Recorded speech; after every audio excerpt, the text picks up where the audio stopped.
မင်္ဂလာပါရှင်ဒီနေ့တော့ရာသီစားပေါ့နော်ဖလော်ရီဒါမှာတရက်သီးစိမ့်နေပေါ်တဲ့ချိန်မှုတရက်သီးလေးတုပ်စားကြတယ်ဒါကတော့ပါဝင်ပစ္စည်းတွေပေါ့နော်ပဲမုတ်လေးရဲ့တရက်သီးကိုချစ်ထားတာချစ်ကလေးနဲ့ပဇွန်ကြောက်ရုပ်သီးစိမ့်မြေပဲလှော်ဟုံးမိတ်ပေါ့နော်ပြီးလို့ရှိရင်ဂေါ်ဘီချစ်ထားတာလေးရဲ့ကြက်သွန်နေရဲ့ပါဒါကတော့စီချက်ပေါ့နော်ကိုယ့်ဘက်ကိုချက်ထားတယ်စီချက်ကလေးထည့်ပါတယ်စီချက်က3စုံလောက်ထည့်ပါတယ်နော်ပြီးလို့ရှိရင်ဒါငံပြာကြီးပေါ့နော် fish sauce ထည့်တယ်ပြီးရင်အချင်ထိမ့်မှုအတွက်ထိုင်းငပိတ်လေးနည်းနည်းသုံးပါတယ်မင်မိုးကနည်းနည်းအချင်ကြောက်နည်းနည်းပို့ထည့်ပေါ့နော်ဒါကတော့ခက်ချင်လေးပေါ့ဒါကတော့ငရုတ်သီးကို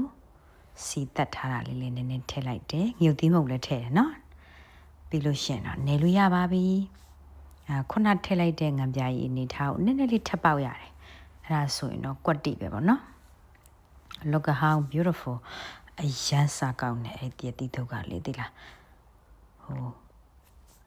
တငယ်ချင်းကလက်ဆောင်ပေးတာဒီနှစ်တော့အိမ်မှာတည့်ရသီးတွေမသီးဝေပြောရမှာပေါ့နော်ဒါကတော့ပြင်ဆင်ပြီးတော့ပကံလေးကိုထည့်လိုက်တာပေါ့နော်ကြည့်တကယ်ကိုအရသာရှိတယ်